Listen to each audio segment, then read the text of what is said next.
Hello बच्चों, let's read the following question. Drive Coulomb's law from Gauss's law. Gauss's के law से हमें coulomb का लॉ जो है वो ड्राइव करना है. So first of all we will talk about the key concept used in the question. इस क्वेश्चन में क्या की कॉन्सेप्ट यूज हो रहा है. तो पहले हम बात करेंगे कूलम्स के लॉ के बारे में कि कूलम्स लॉ जो है वो हमारे पास क्या होता है. ये हमें इलेक्ट्रिक फोर्स देता है between two charges. Suppose force को हम कैपिटल एफ से डिनोट कर रहे हैं एंड हमारे पास टू चार्जेस हैं. यहाँ पे एक चार्ज है Q1 और यहाँ पे दूसरा चार्ज है Q2. तो यहाँ पे इनका जो डिस्टेंस है वो कितना है, स्मॉल r है. तो फोर्स जो F एक्ट करेगा अकॉर्डिंग टू कूलम्स लॉ वो इक्वल होगा 1/4πε0, जो कि हमारे पास कांस्टेंट वैल्यू होता है. साथ में यहाँ पे क्या होता है, product of charges Q1 into Q2 upon में डिस्टेंस का स्क्वायर दैट इज r का स्क्वायर होता है.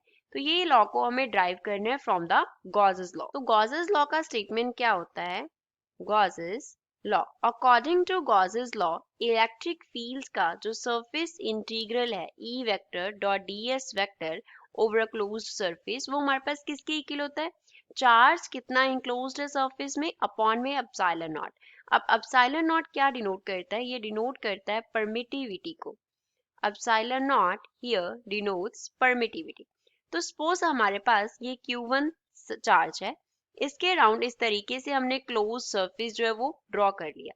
अब यहाँ पे हम एक स्मॉल एरिया एलिमेंट ले लेते हैं ds. तो Q1 की वजह से इस पे जो इलेक्ट्रिक फील्ड होगा वो इस डायरेक्शन में होगा दैट इज E वेक्टर. तो इसका जो इस एरिया का एरिया वेक्टर होगा वो भी इसी डायरेक्शन में होगा दैट इज ds वेक्टर. तो E vector and ds vector का अगर हम डॉट प्रोडक्ट कंसिडर कर रहे हैं तो डॉट प्रोडक्ट को हम ओपन करके cos थीटा लिखते होते हैं. तो E का मैग्नीट्यूड साथ में ds साथ में क्या आ गया, cos थीटा. क्योंकि ये दोनों क्या है, पैरेलल हैं. अगर ये दोनों पैरेलल हैं तो यहाँ पे आ जाएगा EDS into cos of 0 degree and cos 0 degree कितना होता है 1. तो यहाँ पे EDS का जो E vector dot ds vector है वो EDS के इक्वल आ जाएगा.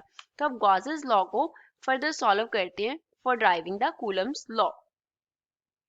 तो we can write integration of E vector dot ds vector था तो उसे हमने EDS लिख लिया equals to चार्ज कितना enclosed है Q1 अपॉन में क्या आ गया, एप्सिलॉन नॉट आ गया. अब इसको फर्दर E को हमने कॉमन निकाल लेना है तो इंटीग्रेशन किसका रह गया, ds का is equals to Q1 upon में आ गया एप्सिलॉन नॉट. अब सपोज हमारे पास ये स्फीयर का जो रेडियस है वो कितना है, स्मॉल r है.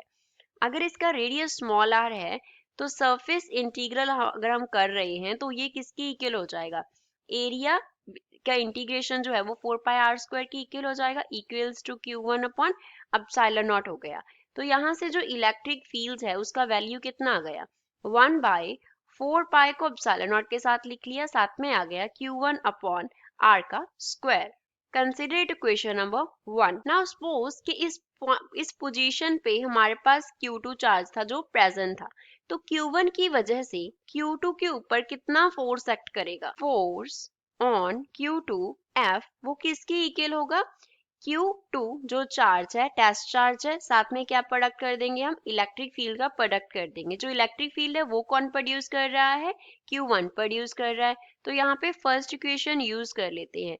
यूजिंग इक्वेशन 1, फर्स्ट इक्वेशन को यूज करते हुए F को क्या लिख सकते हैं, F is equals to Q2 को एज इट इज रख लेते हैं, E की जगह पे 1/4π epsilon not Q1 into Q2 हो गया अपॉन में क्या हो गया, r².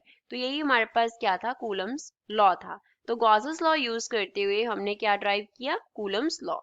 I hope you understood it well. Thanks.